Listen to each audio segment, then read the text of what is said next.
Welcome to the Self-Instruct podcast, where we explore techniques, tools, and insights into guiding ourselves towards a happier, healthier, and more fulfilling life.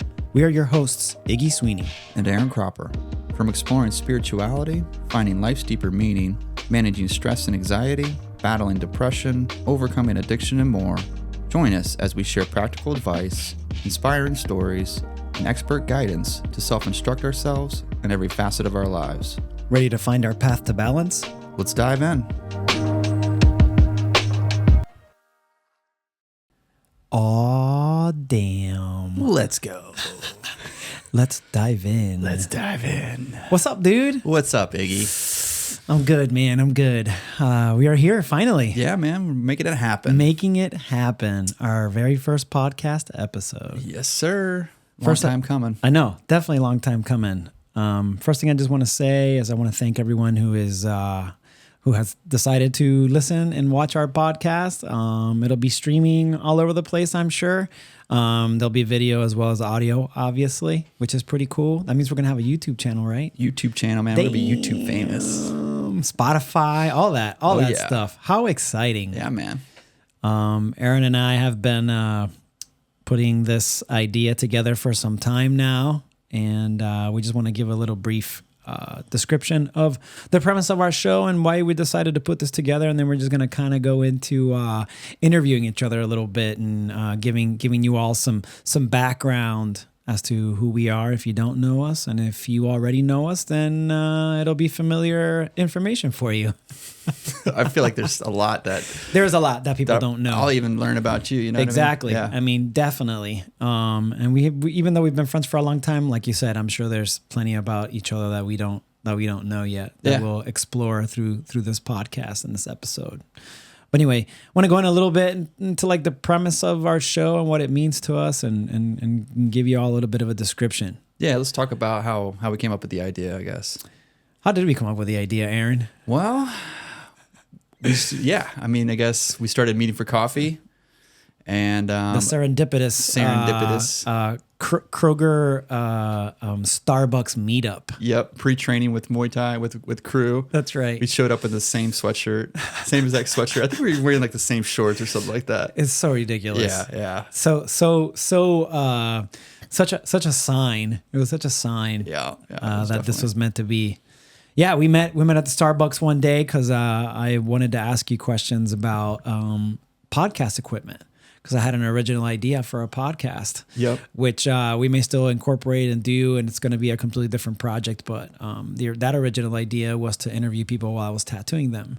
Just still think is a really good idea. Which I agree, it's definitely a good idea. My only issue with the idea is that I would have to not only concentrate on the work that I'm doing, but also interviewing the person I'm tattooing. Yeah, I couldn't imagine trying to draw a straight line while you're asking questions. Yeah, it's a lot, and it's fine that it's a lot, but it's definitely something that's challenging, and I feel like I'm not ready for that yet. I feel like I need to be in a different place in terms of. I don't know. My tattoo journey, I feel like, is leading me in a slightly different direction than interviewing people, but I do still feel like it's a really good idea, and we'll entertain that, once I feel like the time is right or whatever. But that idea actually led us to this because I reached out to you right after knowing you for years and doing your media company and you doing a lot of work for us for the shop and creating our media platforms and our website and all of the videos that we have up. They've all been done by you, and it has been amazing work. And watching your small business grow has been awesome, which is kind of funny, right? We're kind of like on these parallels where both of our businesses kind of started growing and sort of came about near and around the same time. Yeah, we're both on similar paths, and we were also figured out we're on the same kind of spiritual path too. We were talking about some of the same exact. Like you started going to, started doing meditation and. Just started doing a lot of things, looking into different things about spirituality, and I was going through that same thing. So without even knowing it. Without even knowing it, man. That's what's wild is that we had no idea before that coffee meetup that's where that we were going to be led down that path together. But I remember, right, when I first approached you about equipment, you were like getting ready to go do a seminar, right? It was like a media seminar, right? You were going to learn about podcasting and implementing like social media techniques, right? Things like that. Yep, and I was also talking with some other friends that we were going to do our own like video gaming podcast. Oh, that's right. That kind of fell through a little bit, but Right. yeah, I was getting ready to go to San Diego to like a social media marketing conference where I was going to learn how to publicize Sure. stuff like this. But Use tools to help improve your business. Yep. Potentially. Yep.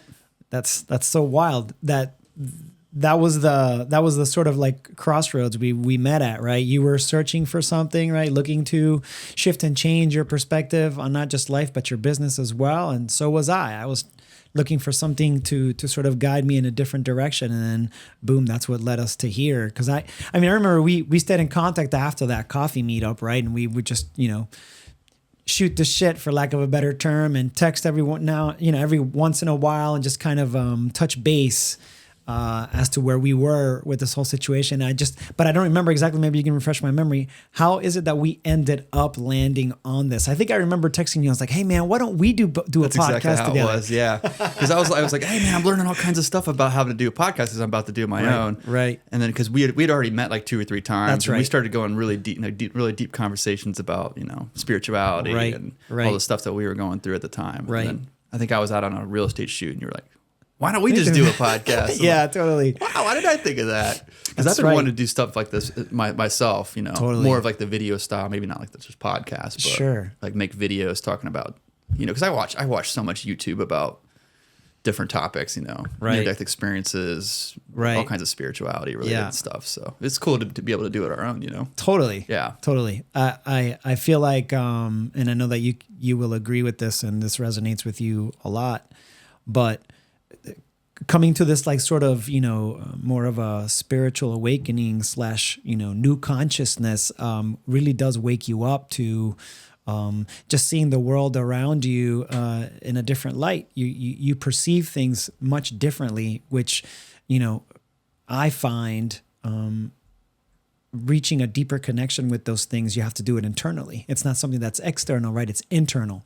And by going in, right, and diving in, you tend to discover a lot of things about yourself. Of course, both good and bad, maybe positive and negative. Not that none of it is bad per se. I mean, those are all things that are a part of you, but it helps you to sort of cultivate and care about and feel passionate about finding ways to improve yourself and improve your life, right? I mean, I really feel like that, spiritually, that's really what it's about. It's discovering things about yourself that maybe sort of go unconscious in your everyday lives and becoming conscious of those things, and then trying to find the tools and the resources and reaching out to friends that, that you can have conversations with about what you can do to make things about your life better. I mean, who doesn't want to improve their lives, right? Who doesn't want to feel more in the present moment and feel more alive each and every day and feel more engaged with their relationships and their businesses? And right, the more we do those things, the more connected we feel to life itself, wouldn't you say?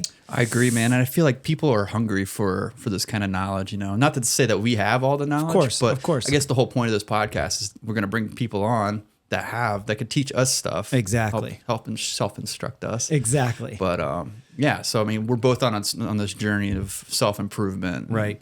I mean, it's constant. Yeah, every day is I'm trying to get better, try to get better at spiritually, physically, mentally. Sure. So Yeah. I feel like there's other people that are hungry for this kind of content. So sure. Yeah. And I totally, I couldn't agree with that more. And I do think a lot too, just like with what you said, and this is most certainly a disclaimer. We don't claim to be experts of anything. No. To us, this podcast is not just an exploration to find answers or a self-exploration to know ourselves better, but like you just said, to be able to bring people on whom we feel, and this is everyone. I mean, this could be, we could if we had the time, we could interview everyone on the planet, because I feel like everyone, right, has something to offer. That they provide a unique perspective that can help shift and create a way for us to look at life differently that can help us. That's why the podcast is called the Self-Instruct Podcast. It's being able to learn from each other, to learn from ourselves so that we can improve upon, the lives that we're leading and trying to feel more connected, like I said, and feeling like, we're living life to the fullest. Absolutely. I'm excited to get some people on here. Totally. I know we have a pretty short, it's a short list right now, but it's going to grow. I'm sure it's going to grow. There's so many people that we can Absolutely. talk to. And it'll grow organically too, just Yeah. from knowing the people that we know and the amazing places and people that we've met that have influenced us and people that we haven't met that maybe have influenced us. Like, for example, I've been a huge advocate and I've been reading a lot about, the Stoic philosophies and, Marcus Aurelius has an incredible book called Meditations that has been rewritten several times throughout history that have helped a lot of people. And, I find a lot of those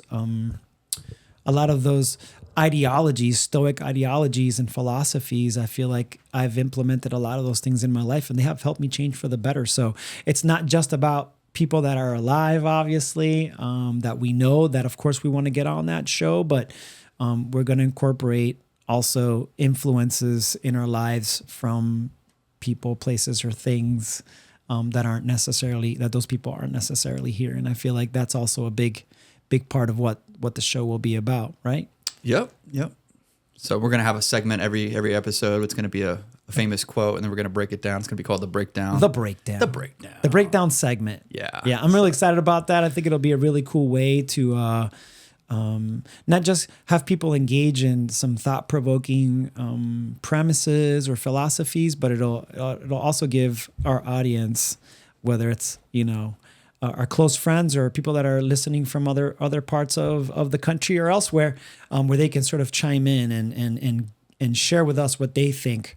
Not just about the podcast, obviously, but what they think about the quotes that we may be breaking down. And it's just a good way to kind of create engagement and get your thoughts, get your feedback on what you guys think we're sharing in terms of content. It'll help us continue to guide the podcast forward. Definitely.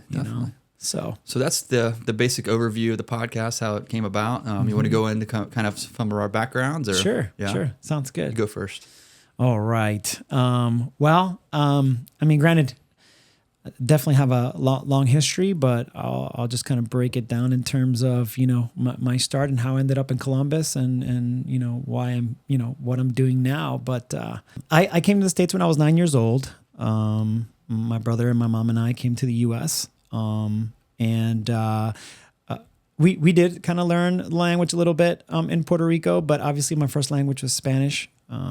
And we were kind of thrown to the wolves when we arrived and started going to school and learned the language pretty quickly. Learned English pretty fast, pretty much out of fear. But we came to the country and just kind of started living life and went to high school here. As far as high school was concerned, my senior year of high school, my art teacher had made a mention during one of our classes that there was a school here in Columbus, Ohio, offering scholarships to minorities. And something in me decided to raise my hand and take an application. And I took an application and didn't really fill it out. But when I got to my homeroom, I kind of pulled the document out, the form out, and was kind of just looking it over. And I began to put it back in my folder. And I have a really good friend of mine who was sitting next to me. And she was like, what is that? And I'm like, oh, it's an application for a scholarship. And she's like, well, why aren't you filling it out? And I'm like, I don't know, and it's just my own self-doubt, not wanting to care about it or think that I would even have a shot at receiving a scholarship. She's like, you should just fill it out and just see what happens. You never know. And I was like, yeah, I don't know. So she literally pulled it out of my folder and started filling it out for me. And she filled it out. We walked back down to my art room and gave the form to my art teacher. And she's like, well, we got to put together some slides of your artwork. And the requirement for the scholarship was 4 slides. We ended up taking 12. Yeah. So we took 12 slides, and then we actually mailed out the application the day before the deadline. So luckily, because it was postmarked before the day of the deadline, they accepted it when they received it. And then 6 weeks later, I had received a scholarship to the Columbus College of Art and Design for a 2-year scholarship. What was really great about what had occurred, and I had no idea about any of this because I didn't plan any of this. I'd never anticipated receiving a scholarship, but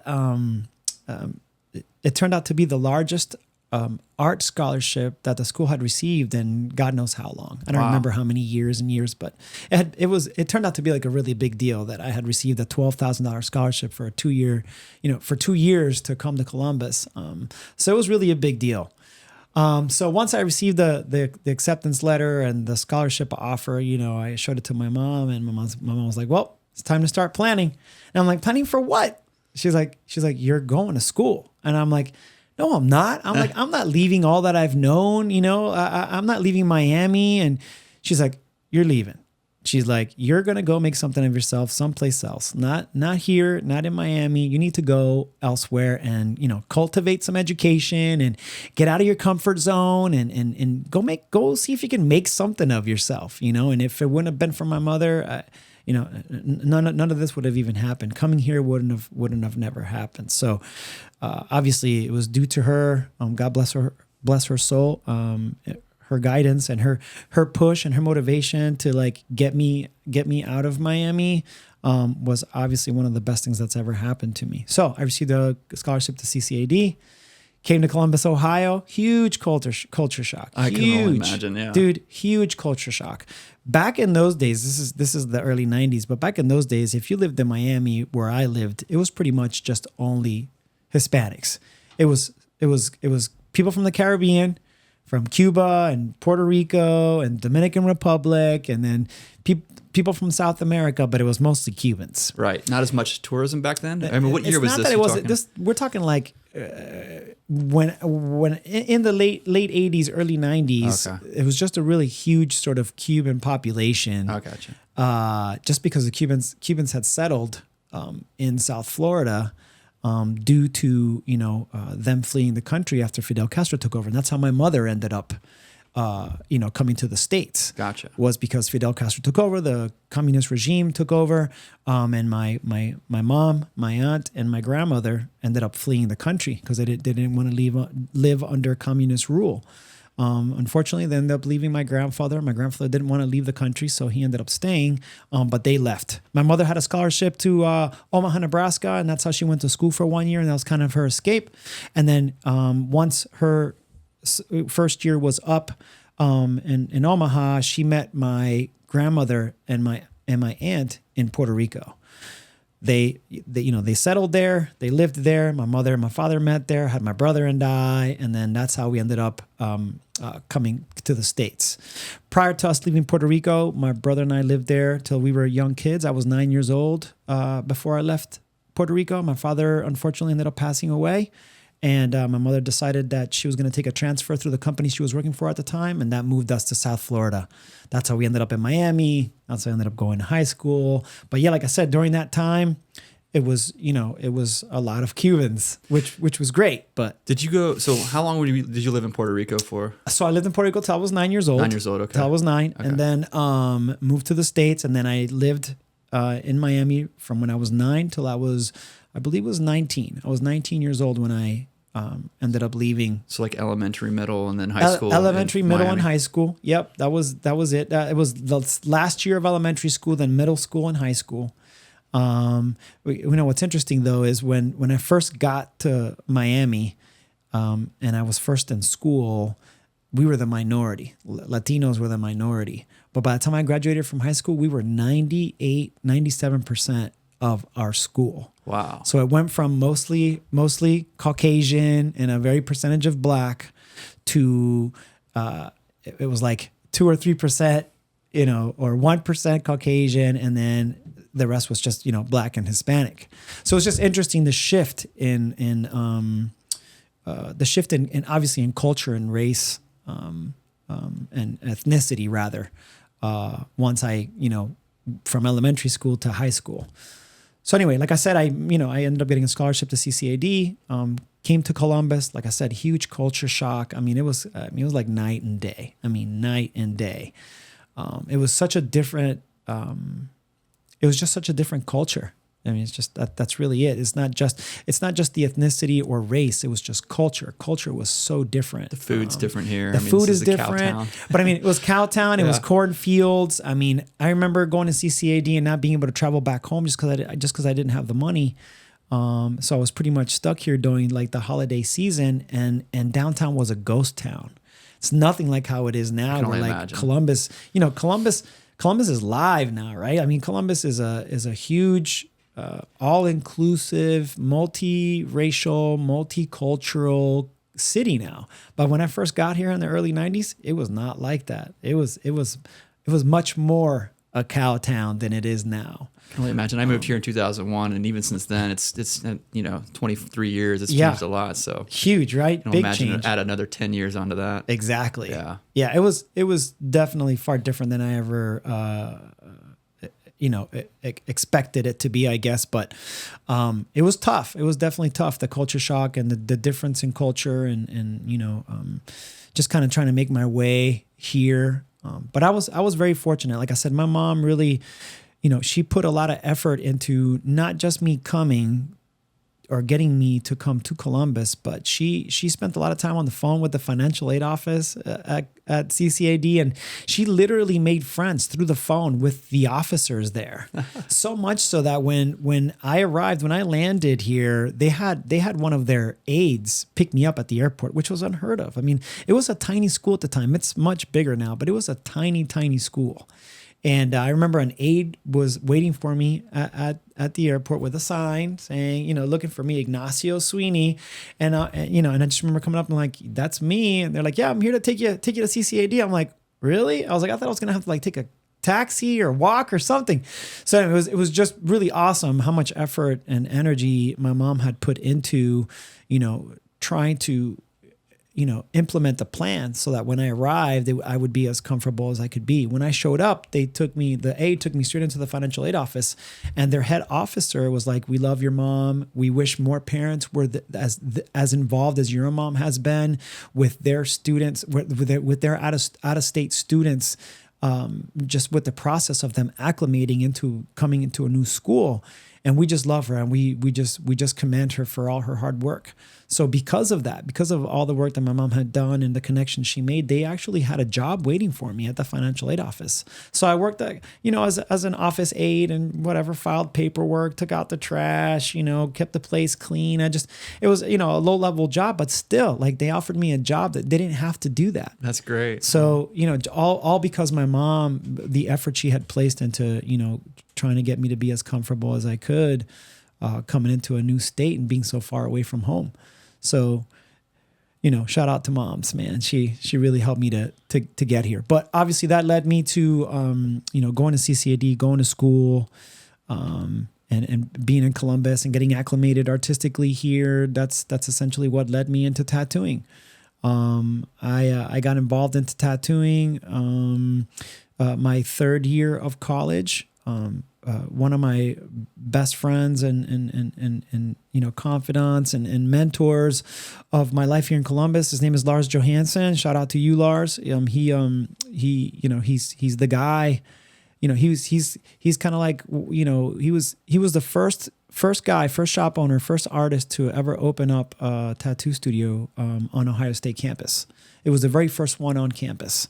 He was a visionary and still is, in my opinion, in terms of revolutionizing and really putting forward, the artistic genre of tattooing bringing it into the mainstream, culturally speaking.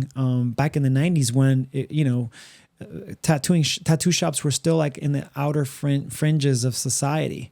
Some look at that as a positive thing. Some don't look at it as a positive thing. I definitely think it's a positive thing. It created a new space and place for tattoo artists to thrive, and just artists in general, because so many artists from all walks of life are getting involved in tattooing because it's a very viable business now. It's definitely it's a multi-million-dollar industry. It's way more socially acceptable now. Like you said, back in the day, I remember back in the 90s and 80s, it was like bikers and it wasn't. Totally. It wasn't, and convicts. Convicts, yeah. Bikers and convicts. So I guess they could be two in the same. But yeah, exactly. Now everybody has them. I see people walking around my neighborhood that are like in their 70s, 75. Looks like a grandma has a tattoo on her arm. They got tattoos. Yeah, I mean, the people without tattoos are definitely the minority now. I would say so. And the beauty of tattooing too, part of the beauty is that there's plenty of skin to go around. I mean, granted, you might run out of skin, but as we continue having people born and people coming of age and people showing interest in getting tattooed, you're going to see people, you're going to see new skin all of the time.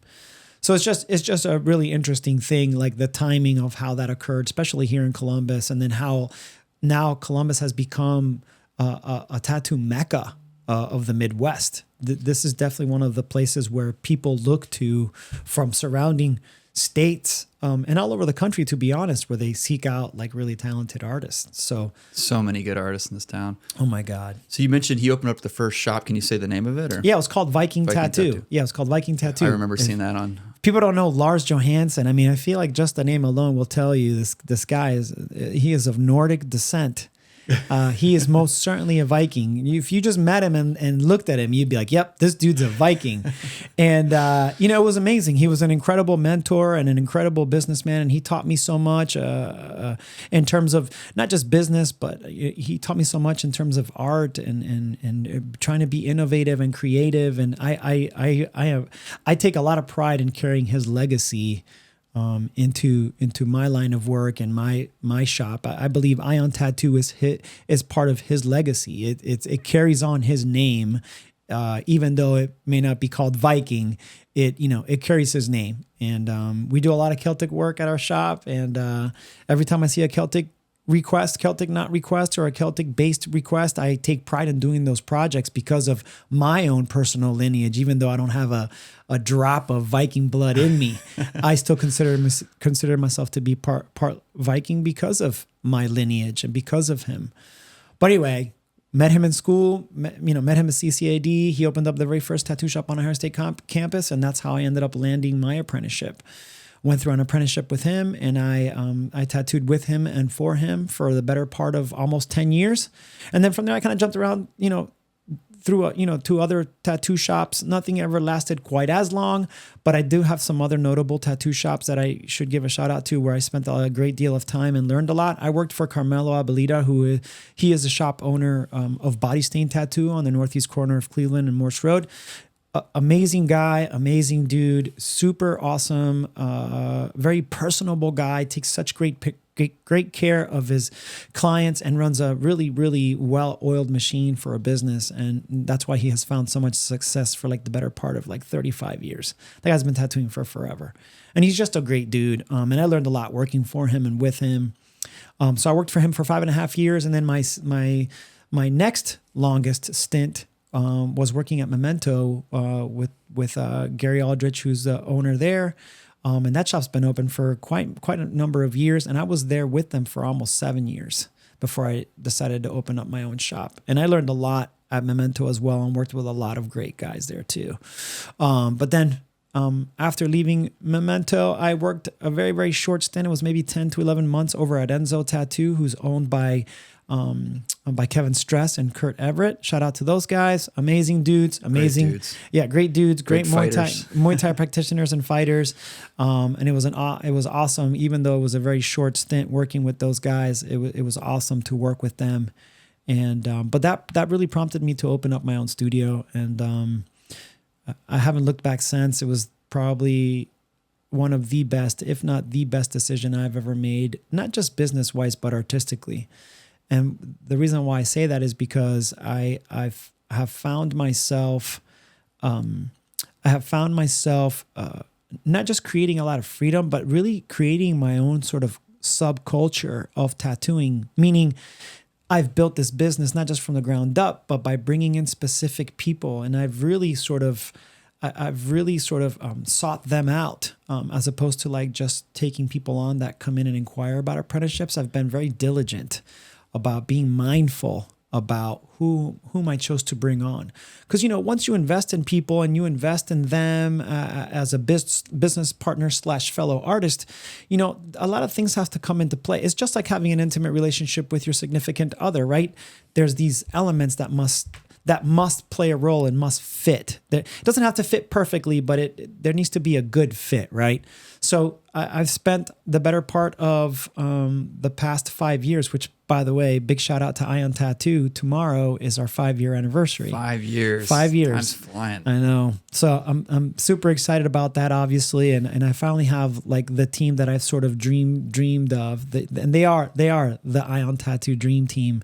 And even though culturally tattooing is far different than it was when I was coming up, I couldn't be more grateful and more thankful for the space that I've allowed myself to not just create, but to allow myself to share with others where they can also thrive. And it is a culture that we've created, but it's a culture that sits within some very strong specifics and ethics. And it's not just business ethics, but it's human ethics. And all I mean by that is, first and foremost, you just got to treat people well, treat people right, treat people with respect, and be mindful, regardless of what they're trying to get tattooed.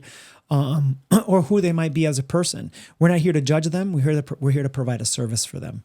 And then on top of that, allowing yourself the space to take on the projects that you feel are going to help you thrive as an artist the most. And what do I mean by that? I definitely believe in being a well-rounded artist. You should be able to tattoo anything and everything. Now, with that being said, that doesn't mean you can't have a specialty. Of course you can. I am known for my black and gray realism. Not that that's exactly what I chose when I first started tattooing, but it's just what's become my signature. Is that the only stuff that I do? Absolutely not. I try to do as much of whatever comes my way as possible that I feel I can provide the best of my abilities for that particular client. So if somebody comes to me and they're like wanting some very traditional, like Japanese style tattoos, I probably won't take that on because I'm probably not the best person for them. I may refer them to, for example, Kevin Stress, who is a master, Japanese style traditional tattooer. So good. So good. So obviously there are things that don't necessarily fit within that mold, but I try to make my mold as broad as possible. And I try to teach the guys that I work with the same thing. I try to teach them to be as well-rounded as possible, but at the same time, if you find that your heart and your mind draws you to a specific genre, then by all means cultivate that and build a business upon that, So yeah, big shout out to the guys at Ion Tattoo, and I definitely call them my kids. The oldest one, I'm still definitely old enough to be their dad, and they call me their dad at times. So I love that, like it's definitely something that I honor, and I'm very, very proud and humbled to have been able to create for myself and for them. So that's really awesome. But through tattooing and sort of cultivating my artistic career, that kind of sits you on your butt a lot, and you're spending a lot of time sitting down, drawing and illustrating. And, I used to be a 20-year smoker, and I was smoking and I was becoming really unhealthy. I was getting really heavy and just putting on a lot of weight. So I decided I wanted to get into the gym and start trying to get myself to be healthier. So I ended up quitting smoking. After I quit smoking, I just, up until that point, I had never been like a real gym guy. I'd never been like a weightlifter. I didn't want to walk into a gym and have to lift weights and all that stuff. So I started looking for alternatives, and that's how I ended up finding Short North Muay Thai. I was just looking through, through a Google search of, surrounding gyms, alternative gyms, meaning martial arts gyms, or just gyms outside of just lifting weights. And I found True North Muay Thai. I remember emailing them, and they emailed me back right away. Come check us out. And I remember walking in there one day, and one of their most senior students there at the time, even in the middle of a class, came out to greet me and introduce himself. And he was just so friendly and so nice. And let me guess, Miguel? It wasn't Miguel. It was this guy named Andy. Okay. And Andy was just nothing but just so nice. He was just such a nice guy, and really made me feel welcome. Because imagine, as I know that it's very intimidating to walk into a martial arts gym where people are practicing an art form physically can be very intimidating. Yeah. Especially if you have very little or no experience prior to. So I just remember walking in there and watching these guys kicking and punching and kneeing things, and I was like, man, this is so interesting but so scary. This is so, it's so it drew me in, but at the same time it was scary. Was that back when The old shop or the shop that's the gym, there you now? mean? The gym now. Yeah, No, shop. no. It was the gym was The there. current gym. It was at that current location. Okay. It hadn't been there very long, but that's where I discovered it. The same place it's at now. So, which is crazy because going on 15 years now that I've been there. It's wild. But joining the beginner series and taking the beginner series class and being introduced to different instructors. And I mean, I was hooked immediately. As soon as the first class happened, I was like, wow, this is something that I can see myself doing. And from there, you just kind of run the gauntlet in terms of, you come class after class after class and you just can't get enough. And every week you're coming to 3, 4, 5, 6, 7 classes. And, before you know it, you start getting in shape, and then you start feeling in shape, and then you start changing, your attitude, your confidence, your self-respect, all these things sort of begin to shift and change. And it has been such a great tool, ironically enough, that has helped me to self-instruct myself and to create a better version of me. And granted, like you were saying before, that's never ending. That's going to continue happening no matter what. But that's how I kind of ended up where I am now. I've got my own tattoo shop, and I've been practicing Muay Thai for forever, almost 15 years. Teach it too. I teach it as well. I've been teaching for a little over 10 years now. That's how we met, obviously, which has drawn us together. And I mean, and it's just such an incredible community. And I'm just so thankful and so grateful and so humbled to be finding myself in a place in my life where I have cultivated all these different things, right? My career, my business, my health, and not just my physical health, but my mental health. And now I'm really strongly focusing on my spiritual health, which has, driven me to be where I am now with you, sitting here in this podcast and wanting to cultivate as much of this as possible, and wanting to not just cultivate a spirituality or a higher sense of consciousness, but try to share kindness in the world, and just be more conscious of each other. We live in such a divisive world now, right? Especially with the internet and our smartphones and our tablets. I mean, it's so easy to be fed information and lies and disheartening things in a split second, right? I mean, we read information, we get the news, literally get the news 24 hours a day. Yeah. Right? 7 days a week. Every minute of every day, all you got to do is log on to your phone. And if you start to scroll, we all are. Yeah. All you got to do is scroll, and you're hearing about things happening clear across the world or right next door. It makes no difference. We're seeing it in real time all of the time. And that's so overwhelming, and it could be so disheartening. All the more reason I find myself wanting to cultivate a higher sense of consciousness and a higher sense of spirituality, and wanting to find resources and tools that are going to help me just become a better person. And then lastly, I'll just say, so that we can hear your side of the story and your history, Aaron, is I'm not only grateful for that, but I just find myself in a place where I just want to learn. I've never found myself 52 years old. I've never found myself in a place of wanting to learn more. And it's everything. It's Muay Thai, it's tattooing, it's art, it's drawing, it's painting, it's science. It's, it's funny. Everybody knows this. I always say that I'm not the math man. I say that in class all the time, right? I'm not the math man when I'm teaching class, because I'll always go over just because I'm trying to I want to cover so many things, and I get so excited trying to share, cruise knowledge with everyone.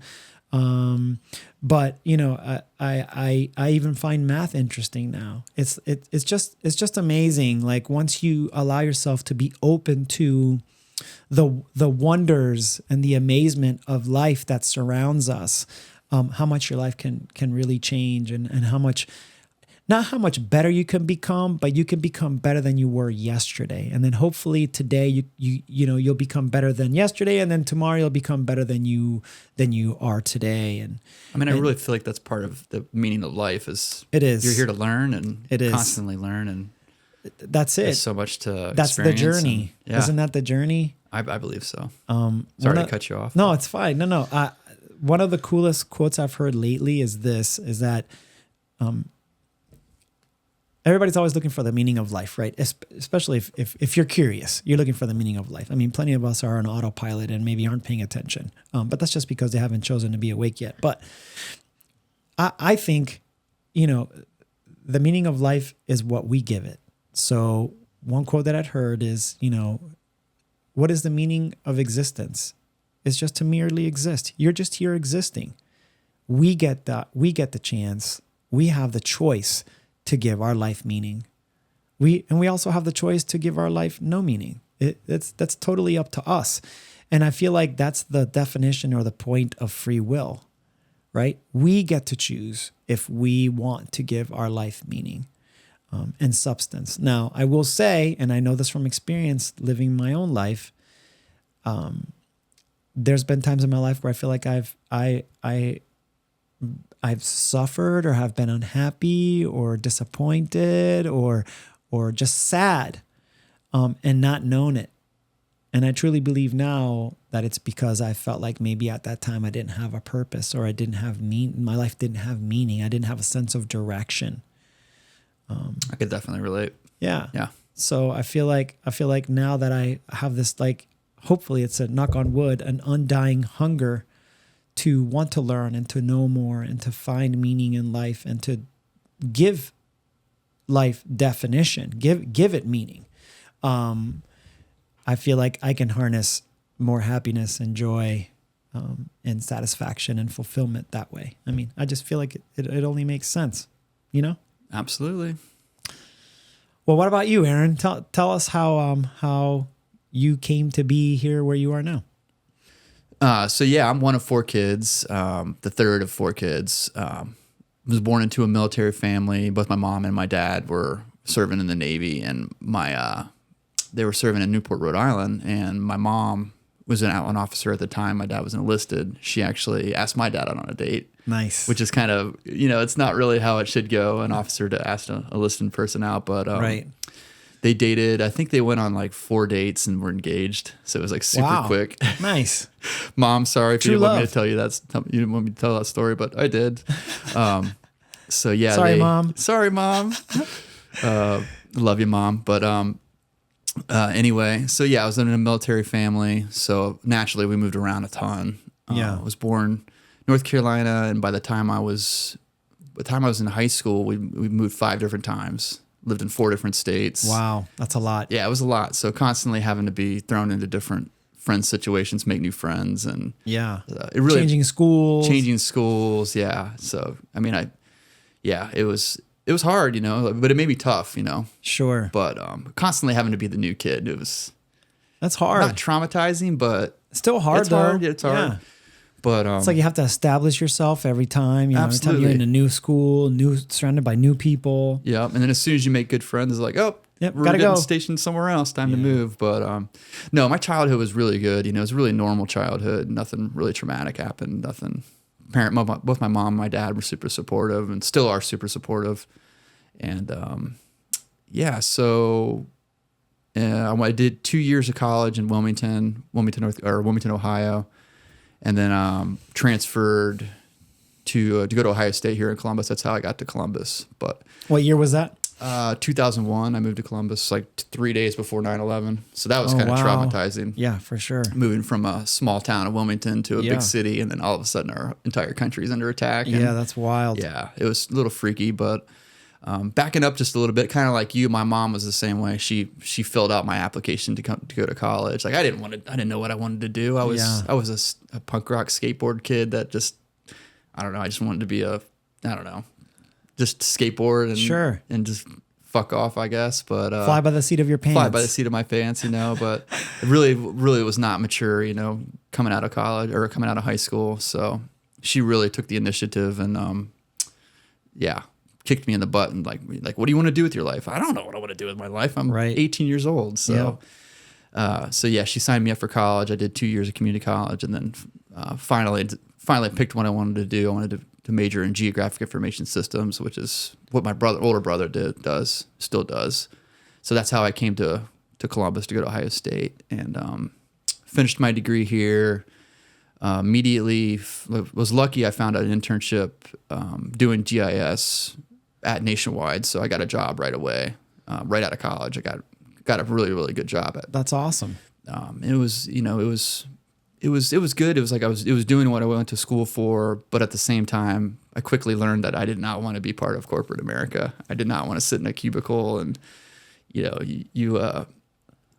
they release these things where they show the bonuses of what the CEO makes, and it's like millions of dollars. And here I am making like $45,000. I'm like, okay, I'm just a little cog in a wheel. And it's not just money. It's just like being an insignificant cog in like a corporate machine. And no offense to people that have corporate jobs. It's just, it wasn't for me. I just quickly understood that it's not for me. So I started looking around. And I'm like, I kind of just want to make a complete different change. And so I started looking for other jobs, and I got a job offer in New York City, and I was super close to moving to New York City. Wow. But I just, at that time, like that summer, I started reconnected with my now wife, Keisha, who we actually dated in high school and then a little bit in college. And I ended like a really long relationship, and reconnected with Keisha right like a couple of months after. And it was either go to New York City and have a new job and live in this exciting city, or what was the job? It was doing store placements for like Abercrombie and like a couple other huge brands. I can't even remember what. So it was still corporate. Still corporate, yeah. But it was doing like site selection. So using my degree, using GIS. Yeah. So it would have been a cool job, but thank God I didn't do that. I chose to stay here, and I ended up getting married to Keisha. So wow. But no, so the reason why I wanted to move to New York City, as I completely missed this out or left this out, was my job was getting ready to end at Nationwide. Oh, it was getting ready to completely. They were going to give me a 60-day notice. Yeah, and so I started looking for jobs, and then my brother, who runs the GIS company here in town, Cropper GIS. Shout out to Cropper GIS. He's like, dude, why are you going to go to New York City? Why don't you come work with me? So I went and worked with my brother, and doing similar doing things, the same right? stuff. Yeah. So he does school planning, redistricting for school districts. Yeah. So that was a really interesting job. I did that for about 12 years, and got to the point though where I was like, I need to. I don't know. I felt like there wasn't really any more room to grow for me personally, and I just had that itch to kind of do my own thing, start my own business. I know the feeling. Saw my brother, how successful he was, and sure, I'm sure there's something I can do, similar, like to pave my own path, and of course. And I just kind of got bored with the technology part of GIS, and just started to get boring to me, and like I said, didn't feel like I was growing. Yeah. So my wife actually bought me a toy drone for Christmas, and it was just just a little tiny little $25 drone. That's all she wrote. All she wrote, and I immediately got addicted to just flying this thing, and took the crappiest photos with it, and someone sent me an article like serendipitously, hey, here's how you can make money flying drones. Yeah, and it was all about how you can go get federally certified and get your certificate or your Part 107 and to use that to do it commercially. So I was like, okay, that's definitely what I'm going to do. I started getting all the research, all the knowledge, or all the manuals and stuff to study for that test. And it's basically a pilot license test. Yeah, it makes sense. Minus obviously flying planes or whatever. I mean, you're still flying something. So it makes sense. Yeah. Teaches you all about like the national airspace and all that stuff. But so I got my Part 107, and then I started forming my company, Buckeye Sky Media, and started out just doing aerial photography and video, and then quickly realized I need to branch out and do more than just that, because being just a drone guy is it's a hard life, and there's not as many opportunities. Yeah. So I connected with a bunch of people that do similar stuff to what I do, and we all just consulted YouTube and taught myself how to do photography and video, mostly for real estate. So I built the business slowly. I worked with my brother for a couple of years, and I was really lucky that I had that job with my brother, because he gave me a lot of leeway to while I was working with him, build my own business. Right. And I was honest with him. I was like, hey man, I'm I'm on my way out. I want to start my own company. Yeah. So yeah, 2 years later, I finally got to a point where I had enough clients, and I was like, okay, I'm leaving. I could do this on my own now, and rest is history. This year will be 8 years since I started the company. So that's amazing. It's been good, man. It's been one of the best decisions I made, aside from having a family, getting married and all that. Sure. But, not to say it's all been rainbows and butterflies and everything. Of course. It's, as you know, running a business is very stressful. It's still stressful. Absolutely. You're constantly having to worry about, is there enough money coming in? Am I keeping my clients happy? Am I growing? Is the business growing?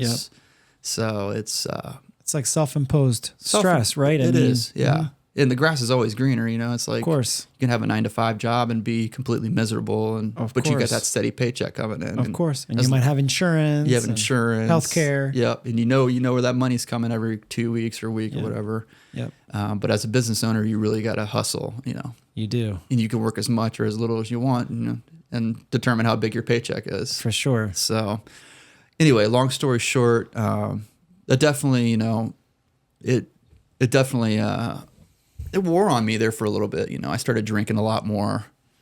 My mental health started getting a little bit, not as good. Just the stress and just drinking and took a toll on me. So finally, a couple years ago, I was like, I had enough, man. I feel like crap. Like, I think it's time to make a change. Mm-hmm. So I quit drinking, gave up the booze, and it's been this October will be 2 years. It's amazing. Congratulations. Thanks, man. Appreciate it. And I feel better than I ever have right now, so just mentally, physically, and then spiritually and everything. So that's awesome. Yeah. And I'm on this I've been on this journey ever since then, is just to self-improve and how can I make my life better, and how can I be a better father, a better husband. So better, a better business owner, everything, Sure. So better human being, yeah. Of course. So, yeah, and that's where I'm at today. I mean, yeah, man, that's so awesome, and I can obviously completely relate. And let's dive into some of that a little bit, because I feel like that's a continuous sort of explanation as to why we've come together to do this. We both obviously feel so passionate about this newfound journey that we are on, and it is of course coming internally in terms of having the desire to improve personally, but I feel like and it's the truth, and I know that you'll agree with this. This will resonate with you also. It's the more self-improvement you do, the more that emanates outwardly from you. So the more you improve yourself, the more your kids are going to be exposed to that. The more your partner, your wife will be exposed to that. The more your coworkers, the people that you work for, your clients will be exposed to that.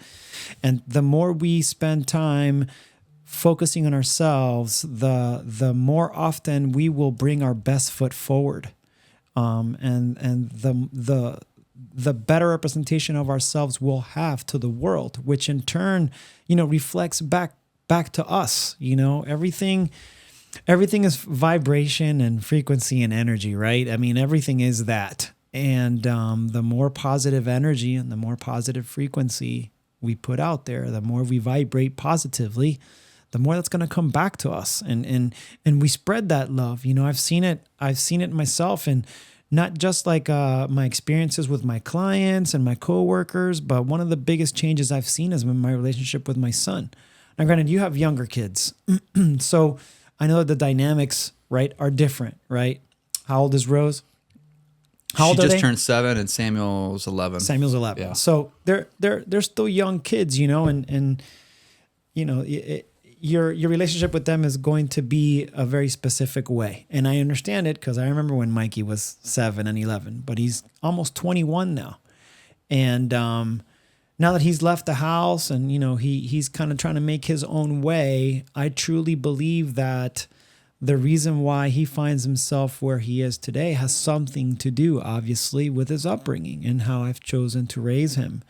And I know that he's been a witness to, you know, to my self-improvement or my process of self-improving on a daily basis. And I feel like he has adopted a lot of those things to where when I have conversations with him, he talks so often about that. Hey, Dad, I'm considering, maybe doing this or doing that because I want to try to make this or that better. And it's not something that I am expecting him to do. It's just something he's doing because he's been exposed to it, right? And because he has his own innate desire to improve himself. Even if he doesn't define it the same way that I do, he still wants to do that. But, it does start when they're young kids, it starts when they're little. They soak up so much of what they see with their parents. It's incredible. They do. I fought for custody of Mikey, as you know, and, he's been with me now, or he's been, he's had me as his primary parent, for almost the better part of a decade. And I just think about where he came from and how difficult his life was for many years as a young kid. And I'm just so grateful that I'm not sitting here saying that I've saved him. That's not what I mean. But I'm just grateful that I was able to get him out of the difficulties that he was in so that he would have a better chance almost 10 years later, right? To shape his own life in such a way that it's having a positive impact on himself and it's having a positive impact on the people around him. And of course, I'm a part of that. Just like my wife, Bonnie, is a part of that. Just like our community at Shore North Muay Thai has been a part of that, and then he through vibration and frequency draws people to him out there in the world that share in that same vibration and frequency. And that's something that he's familiar with, even if he's not necessarily, conscious of it. Right. And I know you see it the same way in terms of your kids, but also in terms of your relationships with other people, wouldn't you say? Oh yeah, absolutely. And you mentioned Short North Muay Thai. It's going back to Short North Muay Thai was like one of the best decisions I ever made, and for just my mental health and physical health. But, totally. But it's funny, like as soon as I came back, you start meeting people they're on these similar paths that are totally going through the same thing. You attract that same energy, just like you said. It's true. Yeah. That community. Shout out to Crew Hope and shout out to everybody at Shore North Muay Thai. We love you guys so much. Life changing. And we hope you listen to this and get something out of it. But that community in and of itself creates such positive support for one another. And, people go through life with, in their ebbs and flows, and you have your low tides and you have your high tides, and constantly. and you have your storms and you have your sunny days, and that's never going to end. That's inevitable. You're going to experience all those things regardless, but to be able to surround yourself and have a supportive, such a supportive community of people that regardless of your race, creed, color, religious beliefs makes no difference. You will find support in that community regardless. And, it's so amazing to have that. And I definitely believe, and I know you'll agree with me, I feel like that's part of my journey as to what has led me to sort of rediscovering or my newfound desire to get to know myself spiritually or consciously, or more consciously, I should say. Absolutely. Oh, I remember what I wanted to say. The reason why I got back into Short North Muay Thai, tell that quick story real quick. Yeah. So like I said, when I quit drinking, I started going down the spiritual path and started listening to a bunch of audiobooks. And I was listening to The Art of Happiness. Is it The Art of Happiness? Could be. I'm not Thich Nhat Hanh, no, not The Art of Happiness. The Art of Living. The Art of Living. The Art of Living. So I shot this house of one of my friends' moms or whatever, this realtor that I work with, and she's into Buddhism. And so I just went down this like rabbit hole of looking into Buddhism. Sure. And one of the first authors I looked up, I found was Thich Nhat Hanh. Yeah. And so I'm out on a real estate shoot. I'm out in the country and I'm listening to The Art of Living. And he's on this chapter about happiness. Mm-hmm. And out of nowhere, I get a text message from Crew Hope of Short North Muay Thai. Yeah. hey, Aaron, I'm thinking about starting a podcast or a, Was it a documentary? Oh, yeah, She not wanted a to make a podcast. documentary, right? I'm thinking about starting a documentary about happiness. Yeah. Do you have any ideas on like gear and all that stuff? And I'm like, that sounds really interesting. Like, So funny. maybe we can hook up together and like, and we can do it together. You know, do the documentary together. But I just thought it was so serendipitous that I'm listening to about happiness, and then she messaged me a text message. Hey, I'm thinking about doing a documentary about happiness. So she was on your same frequency. she was on my frequency. So then, we met up to talk about the documentary, and then she talked me into coming back to the gym, and then I've That's been so back amazing. for 2 years now. I know that must have been around the time when I was getting some acupuncture therapy from her, because I remember one time I walked into her office and she asked me specifically what I thought happiness was. And I was wondering, like, maybe, after you told me the story, obviously, I thought, like, I wonder if she was like doing research at the time, or she was just asking people she knew what they think happiness is. Yeah. Which I thought was just so interesting that you're like, oh, she approached me with this idea about doing a documentary about what happiness is. And I'm like, I've heard her talk about this before, but didn't put two and two together, It's just serendipity. And that's really led us to this podcast, because Totally, if I wouldn't have come back to Muay Thai, I probably wouldn't have reconnected. And totally. And now here you are. Here we are. Getting back into Muay Thai and, man. and bringing that whole practice back into your life, Love it so much. But I think there's so much to this podcast, though, besides just spirituality and trying to reach a certain level of consciousness that makes you more aware of things. And you're talking about like the Buddhist philosophies and how it really does, a lot of it really does simplify life in terms of trying to create a sense of space, giving yourself the grace to create some space between yourself and your emotions and your thoughts, right? Because thoughts, they never end, whether they're negative or positive, and no one can truly tell us exactly the source of where these thoughts come from. So all that we do know is that the thoughts never end. Creating a certain level of consciousness, which we do have control over, not necessarily knowing what those thoughts are before they come, but creating a certain level of separation emotionally, so that we don't let our emotions rule over us because we have a thought or because we have an experience or because something, upsets us or frustrates us or makes us angry or makes us sad or makes us happy. If we're able to harness and create a discipline of separation, which to me is sort of the definition of what happiness is. Happiness, I feel like we free ourselves of suffering if we can create a certain level of detachment and separation from our thoughts and feelings. They're going to be there no matter what we do.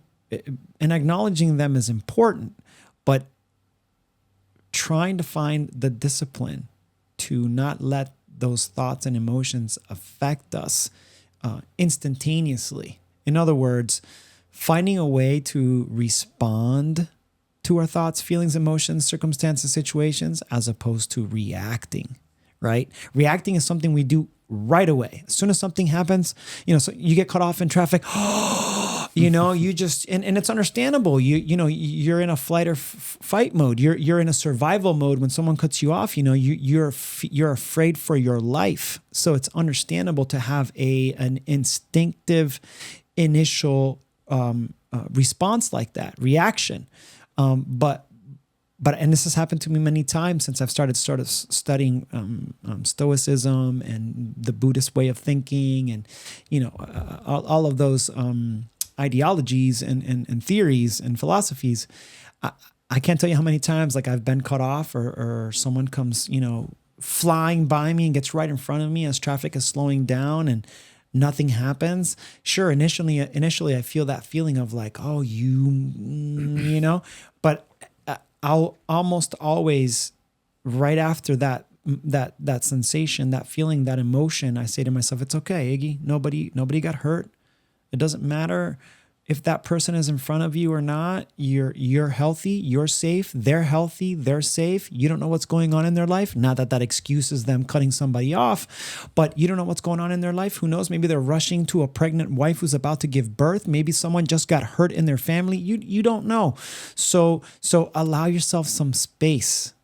Give yourself the grace to create some space between yourself and those emotions and feelings. And before you know it, you'll harness happiness and joy in life a little more. You'll learn to appreciate things a little bit more, as opposed to allowing yourself to just become frustrated and angry and upset with the world all of the time. You also expend energy when you have those negative thoughts or reactions. You're given a certain amount of energy per day. Totally. And if you expend some of that being negative and reacting to something that's really just a blip on the radar, really. Exactly. What I mean? So. But at the same time, easy to say. It's not just easy to say and hard to do, but instinctively as human beings, as the animals, because we're animals, the animals that we are with a higher sense of consciousness, we do have to deal with our innate sort of instincts. Yeah.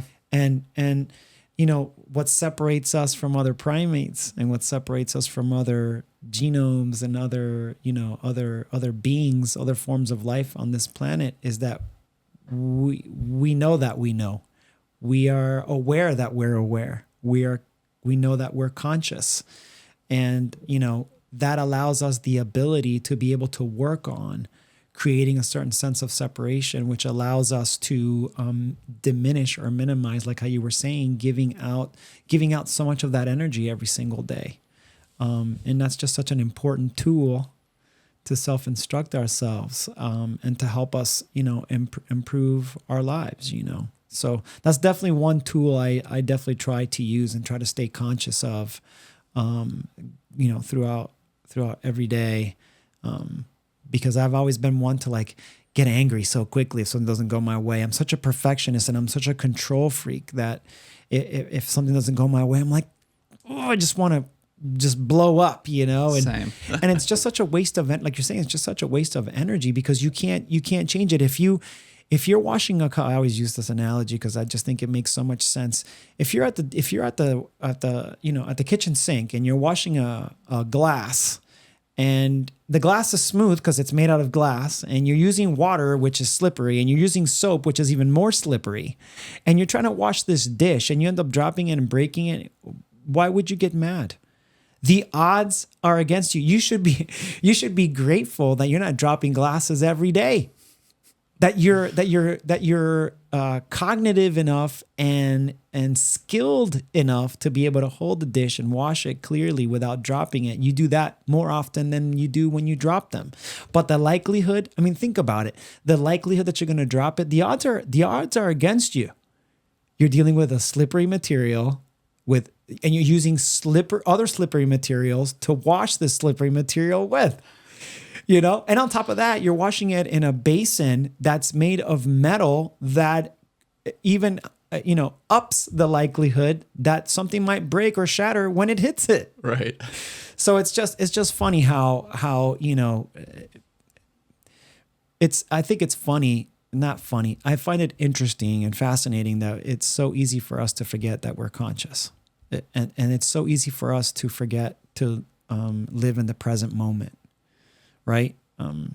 I think another tool, and we should kind of get into that, like what we find our tools to be that we utilize and use that makes our lives a little easier, that we've adopted. But I like to use this analogy that helps me to keep myself in the present moment, because the present moment is a gift. There's something we can do about the past. The past is gone, and I always use the analogy of driving a car. When you're driving a car and you're inside that cabin, your rearview mirror is only so big. And there's a reason why that rearview mirror is only so big. Yes, you should learn from your past experiences, but you shouldn't focus on it. You should have a sense of understanding of what's happened in your past so that it helps you to understand yourself, but you shouldn't focus on it. That's why the rearview mirror is only so big. Now, the windshield is much bigger. And it makes sense that the windshield is much bigger. We're a lot more curious about what could happen in the future.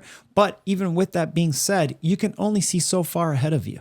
There's only so far you can see, and you can't necessarily predict, although we try to so hard, what's going to happen in the future. So what's the point in fixating on the future itself?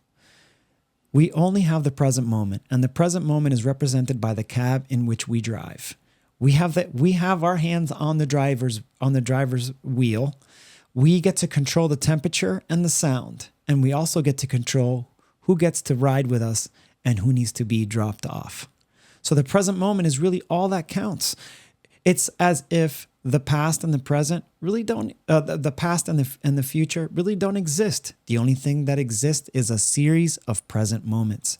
So if I find that if I can fixate a little bit, almost neurotically fixate on the present moment, it allows me to stay here and appreciate this moment with you, and then go home and be with Bonnie and appreciate those moments with her. And it just really creates a certain level of gratitude and appreciation for the moments that we have, because tomorrow is just not promised, man, you know? So true. Life is what happens while you're busy making plans. Exactly. John Lennon. It's so true, right? Yeah. It's so true. If we spend our lives fixating on what if this, what if that, I got to go do this and I got to go do that, instead of just being right here, right now. And you miss a lot if you're not present, you know? It's true. So much beauty around you. It's true. Stop and smell the roses, not to be cheesy, but it's so true. It is true, man. Yeah. It is absolutely true. Man, I've been doing a lot of that. My garden, since it's our first garden, we've been focusing a lot on walking around and smelling the roses and checking out the flowers in our backyard. I mean, that's what I do every morning. That's awesome. But man. I wanted to ask you, Aaron, give me 3 examples of tools that you use that you feel like have improved your life. 3. It doesn't have to be 3, but yeah, 3 is a good number. No, I'm with it. So I'd say the first one would be meditation. And this is not something that I've been doing for a long time or do all the time. But yeah, I just try to cut out a little bit of time, mostly in the morning, to just, like you said, be in the present moment. Mm-hmm.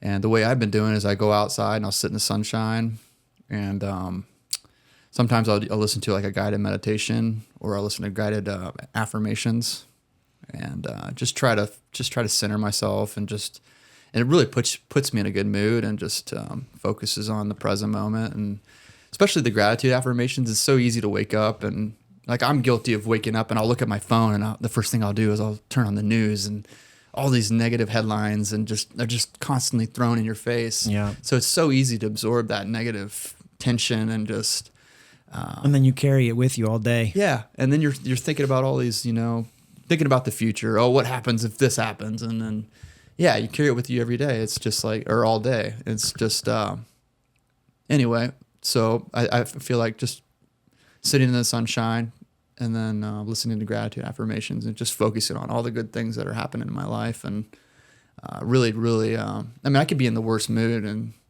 listen to a 10-minute video, Totally. Thank you for my hands. Thank you for my eyes. Thank you for the earth. Thank you for the air.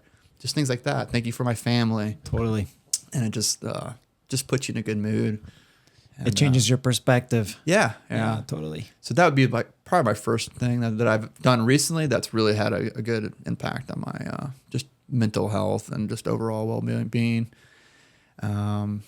Number 2 would be by far just getting back to Muay Thai, getting back into the physical fitness part of it. And when I started the business, I probably put on 30 pounds and just let my physical fitness go to the wayside. And I feel like with that goes away your mental health. And if you don't have your physical fitness and you don't have your mental health, it's easy to be just just miserable, Totally. depressed, and anxiety and all that. So I can't say enough how beneficial just getting back to Muay Thai has been. And I look forward to going every single time. And That's great. And if I don't go, I start to feel just like, man, Something's lacking. Something's missing. Yeah. Before I did that, I would just go on walks every day with my dog, and that's honestly how I quit drinking. It was just That's great too, though. yeah. Walking that's is great. so good for you, It's good. You're outside getting And the your fresh dog, air. your dog's getting a lot out of that too, Oh, my dog's almost 15 years old. She's over here snoring next to me, and She's so sweet. she's such a sweetheart. She is. Millie girl. But we had 2 dogs before that, and Miles passed away. And before he passed away, she didn't really get as much attention and not as many walks and all that. And then she was 12 when he passed away. But those 2 years, she went on 3-mile walk almost every day. And That's just awesome, man. And she got more physically fit as I got more physically fit. And, Sure. So that's a long way to say is physical fitness. Yeah. Just focusing on that. Absolutely. Number 2. And I know that sounds so obvious, but for me, it's been. I don't think it's as obvious as we think sometimes for people. It's easy to forget. Right. So that's number 2. Number 3 would be completely changing my diet and mostly cutting out sugar, which I had a big bowl of cereal last night. Lucky Charms, dude. I love Lucky Charms. Oh man. So like instead of drinking on a Friday night, I'll have a big bowl of cereal, and that's my kryptonite. But sure. But I think that's probably a little bit better. Than the alcohol consumption. Getting wasted. I mean, it's all poison, but it is all poison. But no, you gotta enjoy life too. You gotta enjoy life, man. Do. You can't be a stickler all the time. No.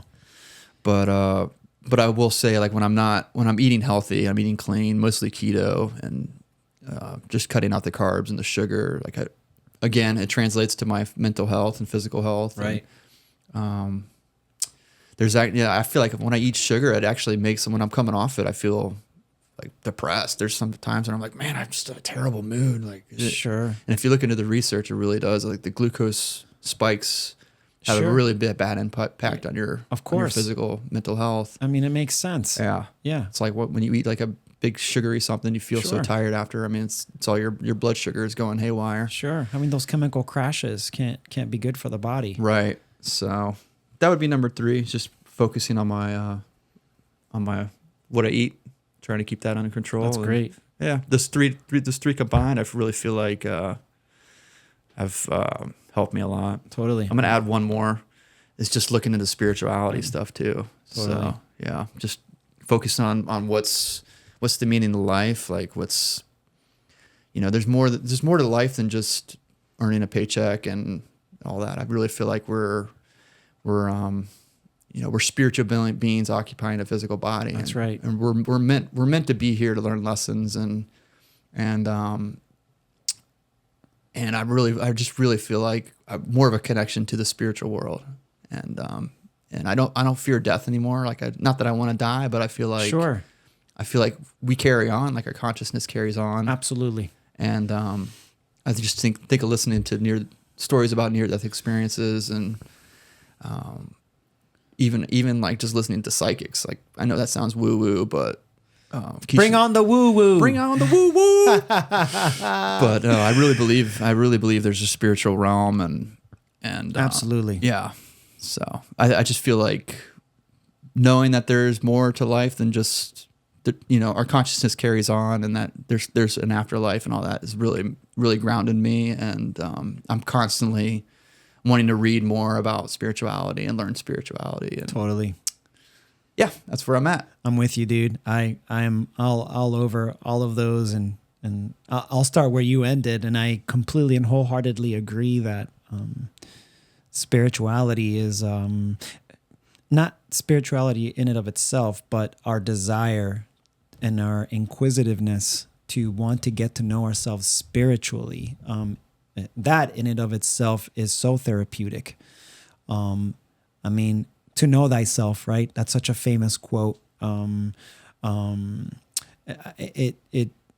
that embodies to me what spirituality is all about. I mean, don't just know yourself physically and what your physical limits are, or what your whatever skill that you do, whether it's working with drones and videoing or tattooing or painting and drawing, and continuing to push those boundaries so that you become better. Yeah, that's all great, and it's important to cultivate those things. But I do believe that we can increase those benefits by focusing on yourself internally and getting to know yourself internally, and finding not just necessarily your weaknesses, but maybe where you fall short. Whether it's like your temper, we were talking about that just a few minutes ago, right? Like where maybe you get easily upset, or you let yourself be easily controlled by your emotions, and trying to find a certain level of space between yourself and those things, so that you allow yourself the room to breathe and not let your emotions rule over you. And there's so much more to that, right? In terms of spirituality, and how you can utilize learning more about yourself to self-improve, to self-instruct. It's such a key component to life. And like I this is something new for me. Although there's been times in my life where I have experienced a certain sense of higher consciousness and spirituality and just didn't really acknowledge it.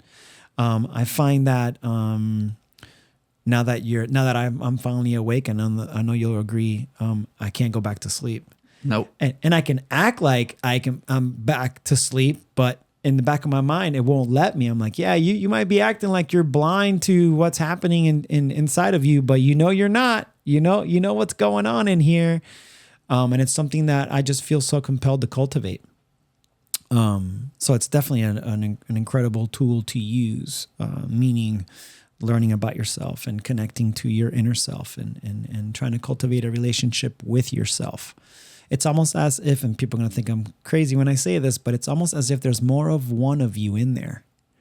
Where do thoughts come from? I always think about that to myself, like, where do thoughts come from? And I feel like that's the divine speaking. That's that higher consciousness above us all that is speaking to me. But it presents itself as me. So it's almost like there's two me. There's the me talking and the me listening. And, in the Buddhist world, people talk about dualities, and in this physical world, it's true. You can't have darkness without light. You can't have orange without blue. You can't have red without green, right? You can't have a storm without a sunny day. You need those contrasts in order to recognize everything. But it's an illusion. That's just for this physical world, so to be experienced. When it comes to, in my opinion, when it comes to spirituality and your soul and being connected to the divine, there's just one. It's all wholeness. So, it's interesting. All of the things that we think are so important and real, and they become diminished once you start to really connect with yourself internally. I agree with you too. Meditation is such a huge tool, and what I was just talking about really directly correlates to that. I feel like that I make that interconnection through my spirituality. So meditation and my sense of higher consciousness and spirituality is all balled up into one, But I use the same tool, and like you, I don't do it as often as I should. I was doing it all of the time. I would meditate like 35, 45 minutes a day. And I've kind of cut it down a little bit. I try to meditate 3-4 times a week. Sometimes more if I feel like I make the time. But meditation for sure is definitely a utilized tool that I try to use all the time. Do you do guided, or do you do? I do guided. I find a lot more success. I have done self-guided meditations, and they're great as well. But what I find about guided meditations is that you are allowing yourself to be led, which I feel like helps with your train of thought, right? You're being spoken to about what you're trying to focus on and concentrate on. Like, I've done those guided meditations where they do like affirmations as well. And I feel like they have a very good positive impact on my overall well-being. And it's somebody else talking, but I adopt what they're saying. I do this morning meditation. It's about 12 minutes long. And one of the things that the person who's guiding the meditation says is they say, listen to my words as they become your words. And I just think that that's such a great segue into accepting what's being said to you, so that you can literally adopt what is being said. And I even say it. Now that I've done it so many times, I'll say it as they're saying it in my mind, obviously not out loud, but I'll say it as they're saying it. And it just feels even more sort of personal, So yeah, I get a lot of benefit out of guided meditations. I feel like they help me, but I have done and continue to do like self-guided ones where like I'm talking or thinking about something specific. And I do my own, personal affirmation, self-guided meditations. So yeah, it's good, Another thing that I've been utilizing, and I've actually been taking a break from it only because it kind of became a chore, and I don't want it to be a chore. I want it to be something I look forward to doing, is journaling. I've been journaling for steadily for at least a couple of years, if not longer. But here, I would say in the past year, I've journaled quite a bit. And what I really enjoy about journaling, and I have several books. I have workbooks where like you're guided through your journaling, just like with meditating. I have a Stoic handbook where every day, like it proposes a question for you to ponder, and then it gives you a little space for you to kind of write about what you're pondering. And I love that because it only takes a few minutes every day, but it creates intention, right? And I feel like that's so important. And then I have some other workbooks where like you're asked about your current mood, what's great about that is that you're able to recognize how you're feeling. It makes you think about how you're feeling in particular at that moment in time throughout your day. And it gives you like 3 columns worth of options. Are you anxious? Are you happy? Are you satisfied? Are you curious? Are you concerned? Are you worried? And it's just really cool because it makes you look at these lists of words and see if any of them resonate with you at that particular moment. So it makes you even more conscious of how you might be feeling at that time.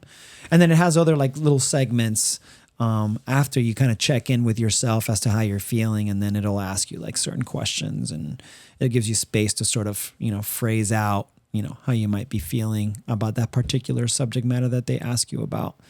And then I have other workbooks where like you just mostly read about all kinds of different spiritual things.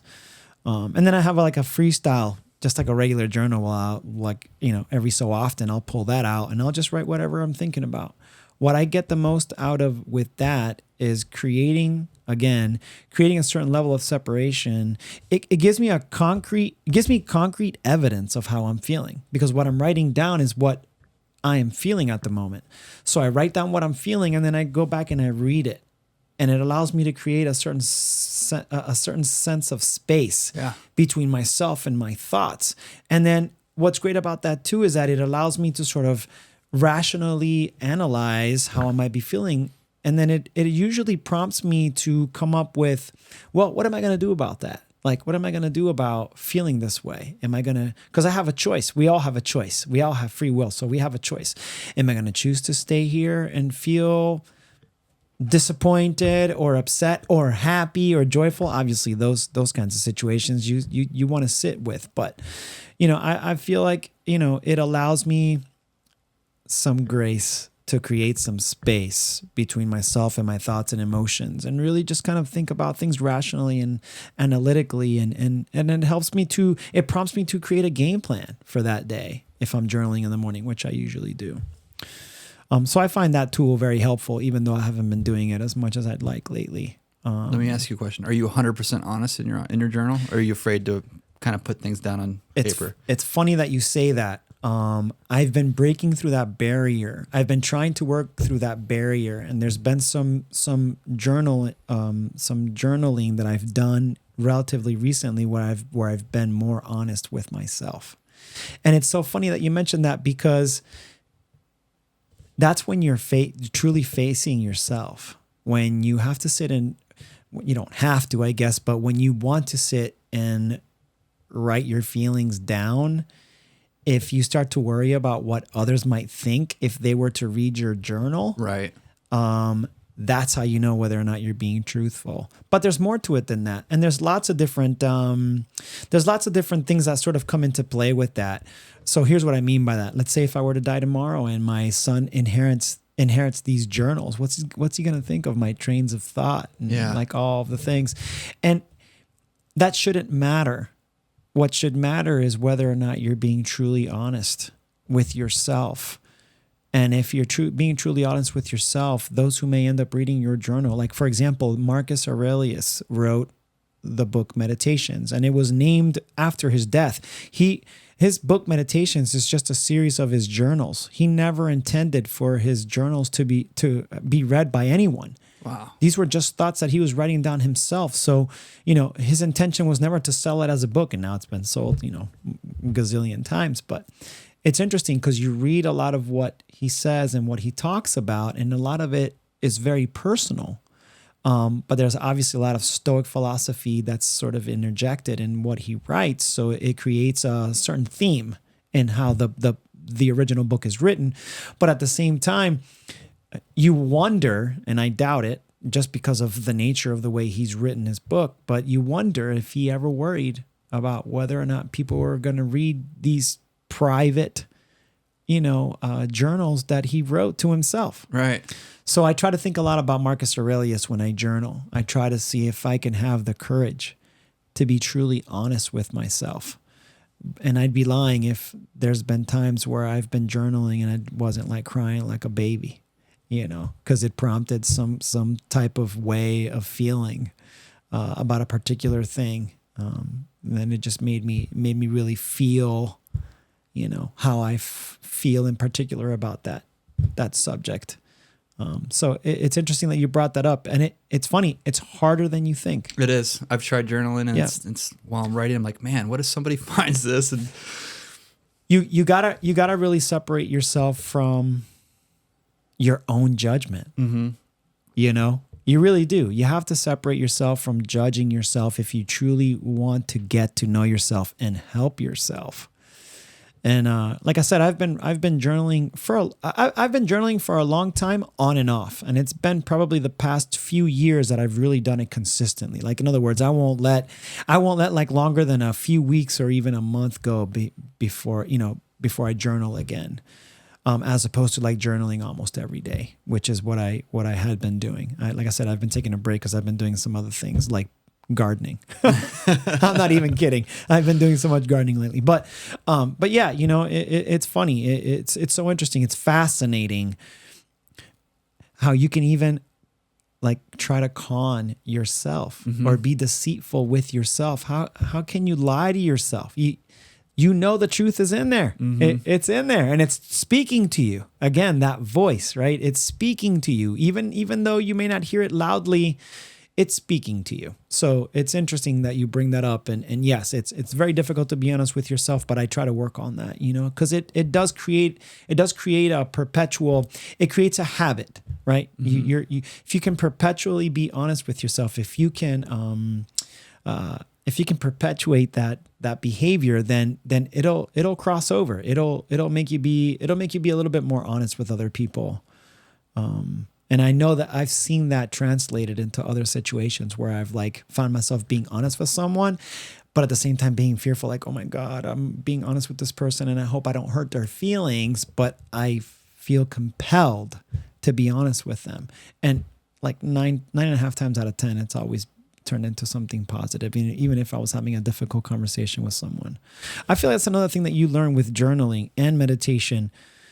You find constructive ways of having conversations with yourself and having constructive conversations with other people, where there is a way to be real and be honest and still be kind. You don't have to be a shitbag, right, just to be honest. But I feel like a lot of people do that. Like, they feel compelled to be honest, but they'll be, for lack of a better term, and I apologize to those who might be listening that are offended by curse words, but an asshole. I feel like people who are trying, some people who are trying to be honest, myself included, may switch that asshole mode on because it helps to create a facade, if you will, of protection between you, that person, and the truth. So in other words, if you share the truth with someone, you're afraid they're gonna take it the wrong way, or they're gonna get upset about it. So you decide to be an asshole about it, so that there's no reflection placed back on you. There's no negative feedback on you. But I truly believe that there's a way, even if somebody were to get upset, if you address if you choose to present the truth in the most kindful way you can, more likely than not, it'll be received at the minimum okay, And that's important, right? It's not just important to be truthful and honest with yourself. You want to be honest with the people around you, or a client who's asking for something that's just not possible, or maybe they're an asshole, and someone needs to hold up a mirror and show them their own reflection. So I feel like that's really important. It's funny. That's leading me into my third tool, or my fourth tool, since I also spoke about spirituality as a tool, or trying to raise our consciousness. One tool that I've used on and off throughout my adult life, and I've been utilizing it a lot more now, and I've gotten more out of it now than I ever have in my adult life, is counseling. I'm not saying that counseling is for everyone, but I highly encourage people to at least give it a shot. Not every counselor is going to be for you, because they're also human. So it's important to find someone that resonates with you negatively and positively. There has to be a balance with those things. But I have found a wonderful counselor who I see once a month. And what I really love about our sessions is that not only are they open, they're open to me wanting to discuss anything and everything. They're really great about raising that reflective mirror, if you will, and sending back to me what they feel they're receiving from me. And then on top of that, if I'm discussing a specific issue that I find particularly traumatic or difficult to deal with, or hard to talk about, they are so great at recognizing that, and also they're great at providing options of different tools to help me sort of navigate through those things. And I find that to be extremely impactful. And not every tool that they present I find is effective, but most of the time I'm like, wow, like, yeah, that makes a lot of sense. Or using this particular tool to help me deal with this particular thing is really helping. And every time I leave their office, I always think to myself, either I have found a new perspective on a specific subject or topic, or I just feel like I'm coming closer to a stronger sense of inner understanding. And all that stuff is just, I don't know, it's just so important, man, to help us navigate through this crazy, crazy, crazy world that we live in, and it just seems to be getting crazier. Every day is crazy. But there's also, right, but with that, there's also so much joy and wonder and beauty in life. I mean, there's definitely, even with all this polarity and all this craziness, you have to find a balance in life, and you have to, like you were saying, being grateful and being conscious of being grateful is such an important tool to help not only keep things in perspective, but to allow you to appreciate the good things that we have in our lives. Absolutely. Yeah. So I think that's what makes sense for me, those particular tools. And I definitely hope that as we continue doing this podcast and talking to people and learning from other people and learning from each other as we continue down this journey, that we'll continue to discover other tools that people use, or that we end up finding through our own research that continues to help, not just us, but the people around us, the people that we care about, and then also complete strangers, that we may come across, where maybe we could help or they could help us. It's definitely a two-way street. Beautiful, man. Yeah, man. Definitely. Okay. I think we're at the point of our breakdown segment. The breakdown. So I feel like we need some intro music for this. I think we should. I totally agree, and I think we should. The breakdown should get its own little music intro. I'm sure we can come up with something sweet. I'm sure something. So just to give you guys a little bit of info on this particular part of our podcast, we decided to incorporate a section called the breakdown. And the breakdown is just finding famous quotes, or maybe not such famous quotes from people, dead or living, in the past, or current, present, where we feel they resonate with us, and that we feel that we can get a lot out of, and that we can sort of adopt, this particular phrase and give it meaning and definition and implement it into our daily lives. So I am fortunate enough to be able to bring our very first breakdown quote. And of course, this relates to Marcus Aurelius, who I was just speaking about. I've been studying the Stoic philosophy for some time now, and it's something that I implement into my life every day. And I wear this necklace around my neck every day to remind me of Marcus Aurelius's famous quote, and it's "Memento mori." Memento mori means essentially remember that you will die. Remember that one day you'll be dead. And you can look at this in many different ways, but the way that I sort of adopt the definition and the meaning of it is, tomorrow is never promised. And it is important for us to view our lives from the lens of life being temporary. Like I said, tomorrow is never promised, and you don't know what could happen from one moment to the next. So if you knew that you were going to die tomorrow, how would you live your life today? And I just feel like that's such an impactful thing to think about. Yes, we are all mortals, and we will all one day perish. We all have an expiration date.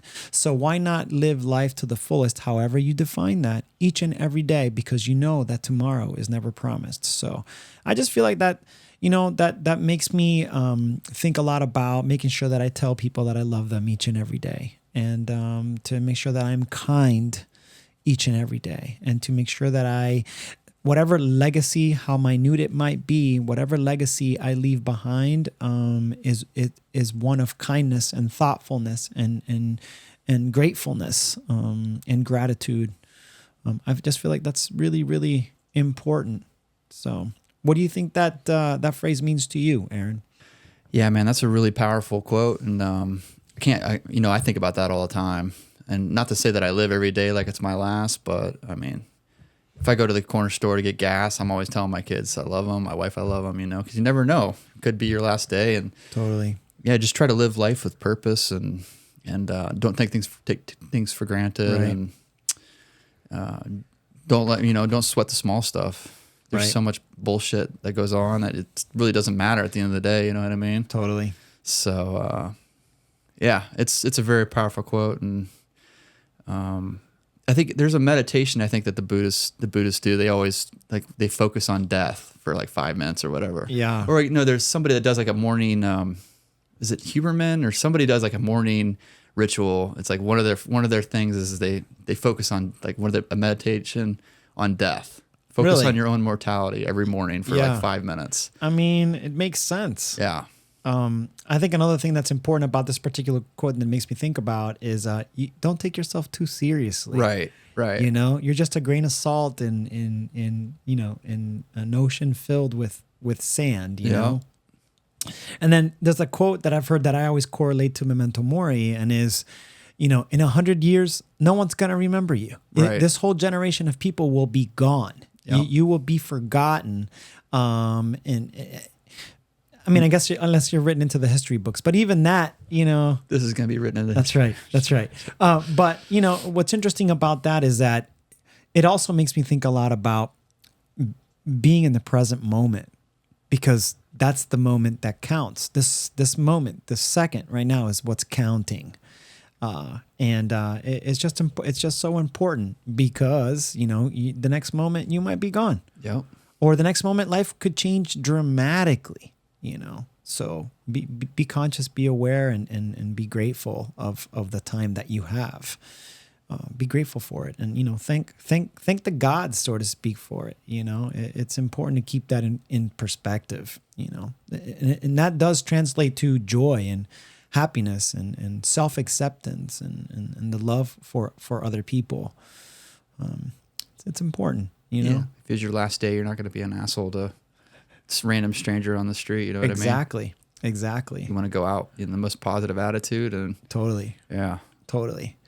I wanted to talk about a little bit about some of our ideas as to what we have just to share with folks with this first episode, and what's to come. Try and be quick about it, but what's to come. Yeah. So Aaron and I have, obviously discussed and planned on this podcast for many months now. And we've come up with some really cool ideas as to what we think would make the podcast be great. And, we want to focus on obviously bringing people on that we feel not only do we respect them and admire them as human beings, that they're kind-hearted and grateful and conscious folks, but people of all walks of life, and bring them on and just have them share with us obviously their life story, and then inquire with them about what tools they feel they use in everyday life that helps to improve the quality of their life and the quality of the people's lives around them.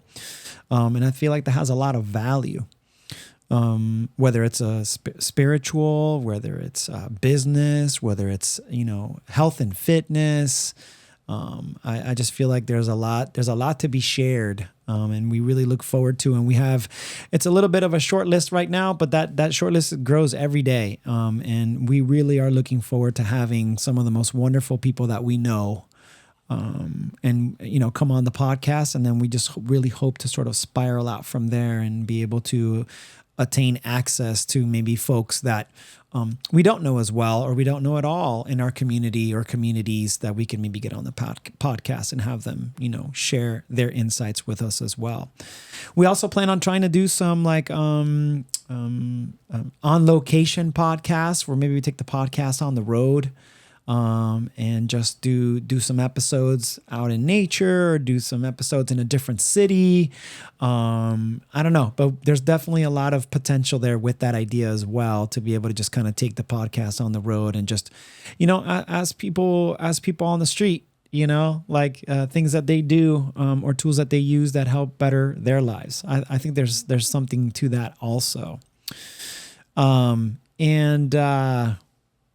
We're looking forward to sharing with you guys what we find, and sharing with you guys what is out there to be shared in terms of these types of subject matters, and we're looking to have some fun. Yeah, for sure. It's been good. It has been good. All right, let's wrap this up. All right, let's do it. All right, Aaron. Sweet. Episode 1 down, baby. Yeah.